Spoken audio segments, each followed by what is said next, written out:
What media are you talking about that's anti-Trump? You're not familiar with the anti-Trump media? You're not. So do you feel like MSNBC is doing enough to help the Harris campaign? I mean, they're doing all they can. New York Times going to sit there and they go, well, how was this guy? We look like idiots. Legacy media is dead, and I don't know how it recovers. Rachel, what do you want? Penthouse? It's yours, Rachel. Don't be alone in a room with E. Jean Carroll if you were a man. What George Stephanopoulos said in that interview, I mean, it seems to hold up with what the judge said after the fact. So an MSDNC host recently dared Trump into suing her after Trump successfully settled with ABC, who paid his presidential library $15 million, $1 million of which actually came from George Stephanopoulos' own pocket. And this MSDNC host decides to double down on George Stephanopoulos' lie that got him into trouble, repeats it on air. I'll show you that in a second. But she's basically just following the lead of our favorite Joe. No, not that Joe, the other one. and Seltzer, and doesn't have to worry. The Des Moines Register, they don't have to worry. The Trump team won't get past summary judgment. That'll be thrown out very quickly. CBS News, for their edits, what they did in the edit bay on 60 Minutes, doing what 60 Minutes has been doing for like 60 years. One on 60 Minutes, you know about that, where they took Kamala's answer, which was a crazy answer, a horrible answer, and they took the whole answer out and they replaced it with something else she said later on in the interview, which wasn't a great answer, but it wasn't like the first one. The first was grossly incompetent. It was weird. But it seems that Prime Minister Netanyahu is not listening. Well, Bill, the work that we have done has resulted in a number of movements in that region by Israel that were very much prompted by or a result of many things, including our advocacy for what needs to happen in the region. But it seems that Prime Minister Netanyahu is not listening. We are not going to stop pursuing what is necessary for the United States to be clear about where we stand on the need for this war to end. That's going to be thrown out. New York Times going to sit there and they go, boom, thrown out. They're all going to get thrown out. Does that mean Ann Seltzer's going to have to worry about it? No. Does that mean the New York Times? No. Does that mean Bob Woodward and Simon Schuster's going to have? No. I mean, you go down the list, and all of those are going to be thrown out like that. So you can make the threats all you want to make the threats, but at the end of the day, we still have a pretty strong First Amendment, and that ain't going to change. Wait, so all these lawsuits are going to be dismissed and the First Amendment and the courts will be able to stop them handily? Then how is Trump a dictator and a threat to democracy? Things are not adding up. Stop the hoaxes, stop the smears, stop the lawfare and the fake lawsuits against me, and stop claiming your opponents will turn America into a dictatorship. Give me a break. So of course Trump knows that a lot of these suits will be dismissed. He's doing them for symbolic reasons as well. These people should know a thing or two about baseless lawsuits that are geared more towards swaying public opinion than actually winning in court. I'm going to be bringing one against the people in Iowa, their newspaper. We're filing one on 60 Minutes. We're involved in one against Bob Woodward. We have one, very interestingly, on Pulitzer, because reporters at the New York Times, Washington Post got Pulitzer Prizes for their wonderful, accurate, and highly professional reporting on the Russia hoax. So Trump is also suing over that sketchy suppression poll released right before the election from the Des Moines Register and Ann Seltzer. The poll said that Kamala would win by 3 or 4 points. Trump won by over 13%. If you believed any of these charlatans going into the election, you would have actually thought that the race was neck and neck. And that's why lots of people had strong reactions when the Des Moines Register Ann Seltzer Iowa poll was posted last night. This pollster, and she's got her track record, and this is out of a state where nobody saw it coming. And of course, the popular vote only narrowed significantly after 1 month of counting votes, mainly in California. Funny how that works out. But he won all 7 swing states, wasn't even close. But here's the real reason why Trump is bringing these suits that he knows aren't going to work. He wants the legacy media, people who call themselves journalists, to, wait for it, drumroll please, be journalists again. He wants them to be more honest. He doesn't necessarily want positive coverage, wall-to-wall positive coverage of Trump. He just wants it to be closer to 50-50. Right now, it's basically 98% negative coverage of Trump. He wants these people to straighten up, to be more honest, to have standards again, to be journalists again, to stop the blatant corruption and propaganda. It's not that complicated. Their audiences have long since left them. Legacy media is dead. And he wants it dead. But it is kind of sort of hobbling right now. And I don't know how it recovers.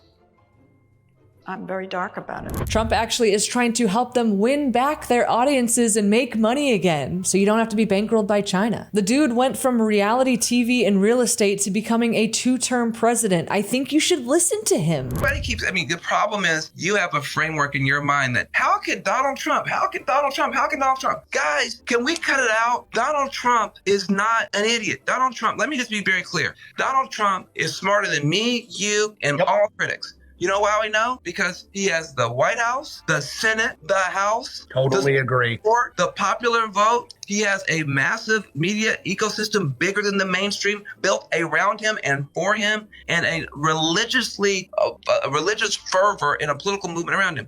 And his best buddy is the richest person in the history of the world, and the most relevant Kennedy is with him. This dude is a phenomenon. He is the most powerful human on earth and in our lifetime. And we're still saying, well, how is this guy? We look like idiots. So ABC and George Stephanopoulos had to pay Trump because of this infamous clip. How is the question asking you about a presidential candidate who's You're asking a rape victim. And there's no question about that.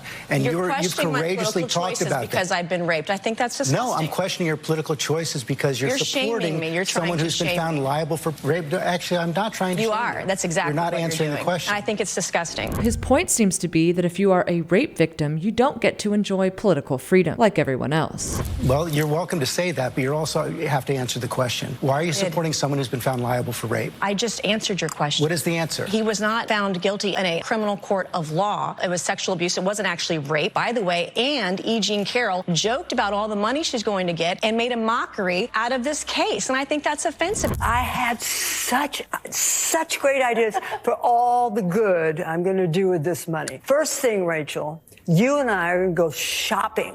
We're going to get completely new wardrobes, new shoes, motorcycle for Crowley, new fishing rod for Robbie. Rachel, what do you want? Penthouse? It's yours, Rachel. Penthouse and France? You want France? You want to go fishing in France? No? There's a reason why women don't come forward. And when you have someone who says that they're raped and they make a mockery out of this civil court judgment, it makes it harder for other women to come forward when another woman has made a mockery of it. And to be clear, I'm not saying I know the truth either way, but considering the 2 assassination attempts on Trump's life, would you really think that a run-of-the-mill weaponized Me Too hoax is beyond them? A run-of-the-mill corporate Me Too scandal that usually targets CEOs and athletes. Do you really think of all the things they've thrown at Trump that they wouldn't also try this? Women don't come forward because they are afraid. They are afraid because they are defamed and shamed, by those like you're trying to shame me this morning. They are afraid to come forward, as you said, because they are defamed by those who commit the rape. That's what Donald Trump has been found guilty of doing. So these people say they defend the Constitution, but don't believe in innocent until proven guilty. George's logic is that if a Me Too allegation has been weaponized against someone the deep state hates, then you must also hate them. They use this against Julian Assange, Brett Kavanaugh, and countless others. Poor George had to issue an apology to Trump and Nancy Mace as part of the lawsuit settlement. The biggest issue with this type of defamation is that it gives people like E. Jean Carroll carte blanche to baselessly accuse people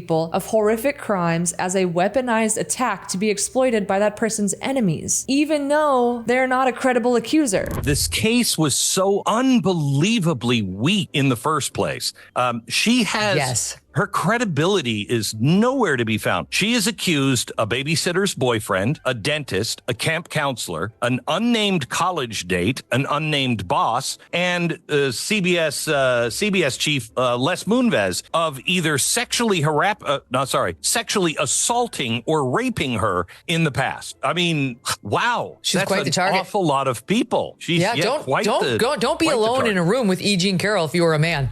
George Stephanopoulos and ABC got into trouble because they do what a lot of people on social media, legacy media have been doing, and they say that Trump was found guilty of rape in the E. Jean Carroll case. He was not. That is not true. It is a flagrant lie. They so badly want it to be true, but it's not true. So that brings us to MSDNC. I'll just say, this feels like it has a real chilling effect. Shout out to the standards department. Okay, standards is always making sure that we are keeping the bar high and substantive and accurate. But what George Stephanopoulos said in that interview, mean, it seems to hold up with what the judge said after the fact. And now his news organization and himself, George Stephanopoulos himself, is paying $1 million of his own money to the lawyers, and ABC $15 million. It's insane.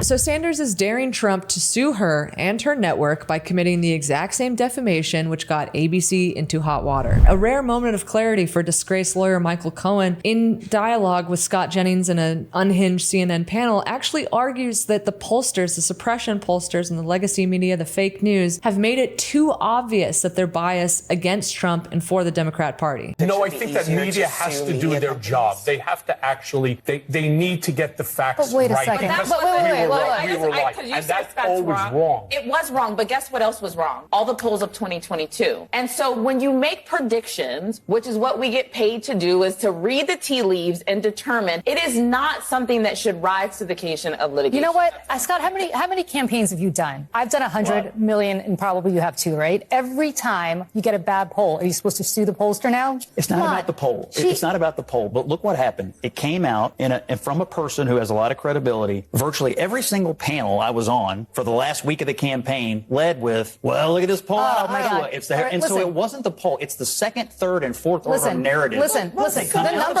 and it's just speech. So what? So what? It's free speech. What about Scott? I mean, what about free speech? I mean, I thought that this was the Republican Party of say what you want. Let's debate it in the public square. Like, let's have the conversation.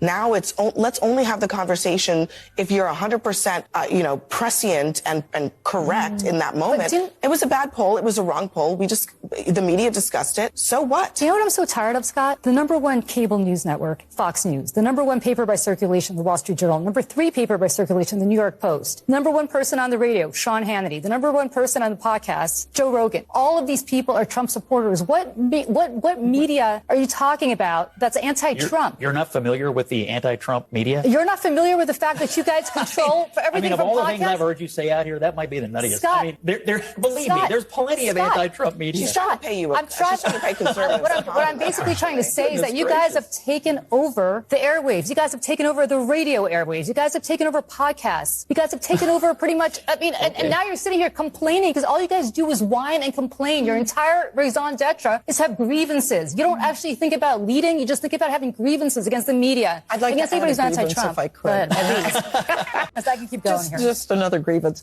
is that Republicans are frustrated. They feel as though the media has been out against them. Some of that is just false narratives. And I think that this poll was just sort of the final straw, and people felt like it was deliberate, that there was a deliberate attempt. That's the word of the day, deliberate. What happens when it was deliberate? That's the whole point that Donald Trump is trying to explore right now. What happens when that deliberate fake poll comes out and does actually alter? Now, by the way, you forgot about X, you forgot about Truth Social, Thank you. Yes, and so thank on. you. But what happens when it is deliberate? And that's why I believe that ABC ended up folding, because they did not want discovery to take place. Yeah. There's no other reason as far as I'm concerned. So this lady on CNN actually wants us to believe that there is no media bias against Trump. The gaslighting continues. First of all, let me set the record straight. Even the Fox News channel aired a majority of negative coverage of Trump during his first 100 days during his first term. Not a lot of people know that. That's because Rupert Murdoch supported establishment Republicans over Trump from the very beginning and tried to be slightly pro-Trump to retain the audience and ratings, which they mostly have done successfully. But make no mistake, they wish that Nikki Haley or Ron DeSantis would have kicked Trump to the curb long ago.